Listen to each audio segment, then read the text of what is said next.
Bem, gente, então, na aula de hoje nós vamos corrigir os exercícios que a tia passou da página 18. Porém, para fazer a página 18, vocês teriam que ter lido esse textinho aqui, da página 16. Na página 16, a gente já conversou um pouquinho na aula de produção sobre esse tipo de produção aqui, peça teatral. Nesse caso, esse trechinho aí, que começa na página 16 e vai até a 17, ele fala sobre a peça teatral O Pagador de Promessas, que é um homem que faz uma promessa porque ele tinha o seu melhor amigo, que era o seu burro, o seu cavalinho, ele tinha se machucado. Então, ele se chamava Zé do Burro por isso, porque ele sempre andava com esse burro dele. E aí ele tinha prometido sair de Santa Bárbara, fazer uma promessa a Santa Bárbara, e a igreja mais próxima da localidade onde que ele estava, carregando uma cruz nas costas, tal qual fez Jesus Cristo. Só que a igreja mais próxima ficava muito distante. Então, assim, foi um calvário a viagem dele, do lugar onde que ele morava até a próxima igreja, a igreja mais próxima de Santa Bárbara. Então, esse primeiro ato fala sobre isso, sobre um pouquinho sobre a viagem, como foi, e aparece ele dialogando com a esposa dele, que é a Rosa. Então, reparem nos diálogos, foi o que a gente estudou na aula de produção de texto.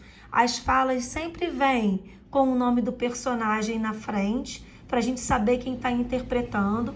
Entre parênteses, a gente tem as rubricas de interpretação e movimento, que são para a gente entender como a ação teatral está transcorrendo, né? Aqui do lado a gente tem uma ilustraçãozinha do livro de Dias Gomes, que é O Pagador de Promessas. E aí, vamos agora à interpretação. Bom, a primeira pergunta diz o seguinte: a religiosidade do Zé do Burro demonstra amor ou temor a Deus? E aí era para justificar a resposta.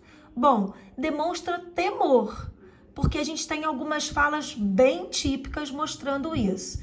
Então, transcrevam uma falinha dessas, né? Então, assim, demonstra temor a Deus, como podemos comprovar nesse trecho. Você é o Zé do Burro, aquele que já me passou a perna e agora vem me fazer nova promessa.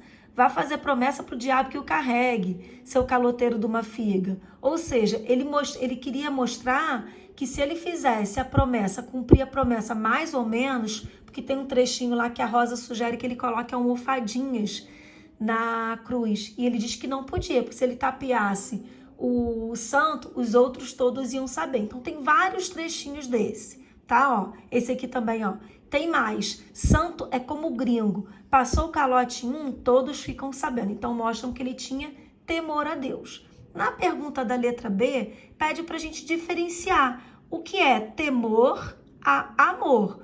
O temor, gente, eu quero que vocês associem a uma ideia de castigo, uma ideia de medo.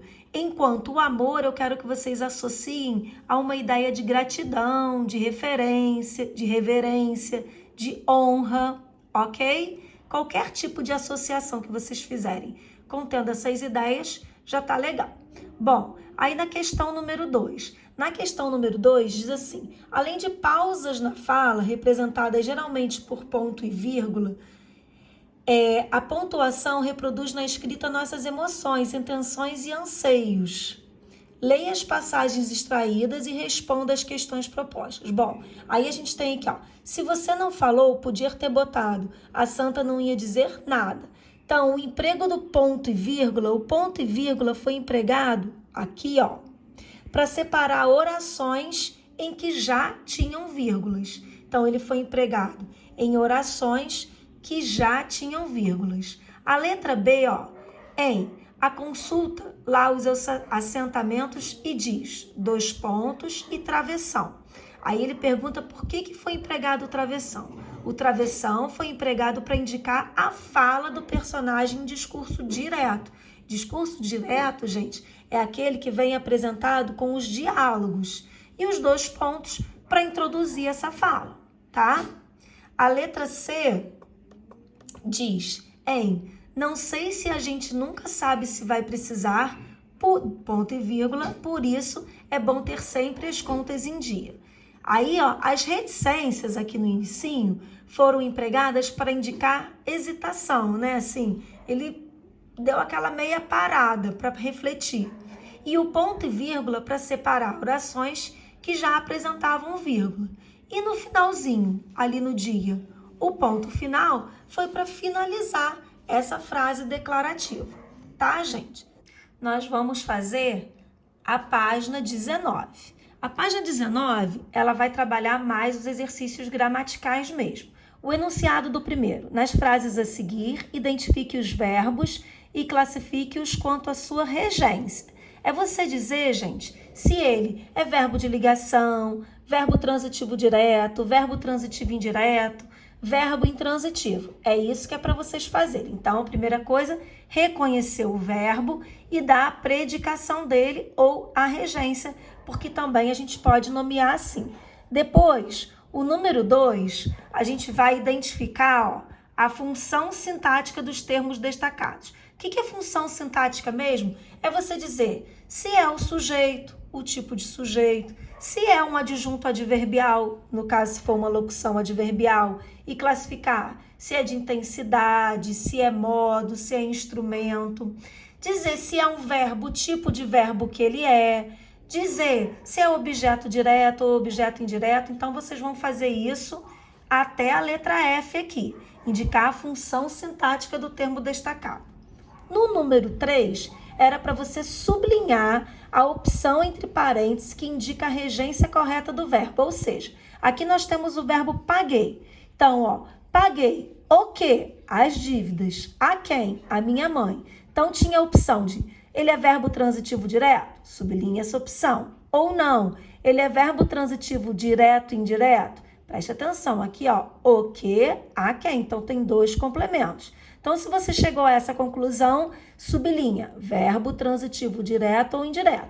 É bem parecido com o número 1, só que aqui você já tem as opções e aí vocês vão escolher entre uma das duas e sublinhá-las. E aí, o 4, vocês iam usar esse exercício anterior aqui e iam dizer os termos que completam os verbos e a função sintática deles. Então, vamos voltar àquela letra A lá. Ó. Paguei. O quê? As dívidas. Olha o objeto direto aqui. Então, você vai escrever aqui na letra A. As dívidas, objeto direto. A minha mãe, objeto indireto. Então, vamos lembrar aqui. Sempre quando você tem o que, a quem, você tem um verbo transitivo direto e indireto. Deixa eu ampliar aqui, ó, chegar mais de pertinho. Você tem um verbo transitivo direto e indireto. E aqui você tem 2 complementos.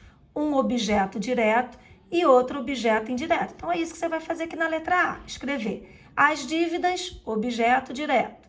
A minha mãe, objeto indireto. E é isso. É só essa página aqui, tá, gente? A página 19. E aí, na próxima aula, a gente corrige. Um beijão!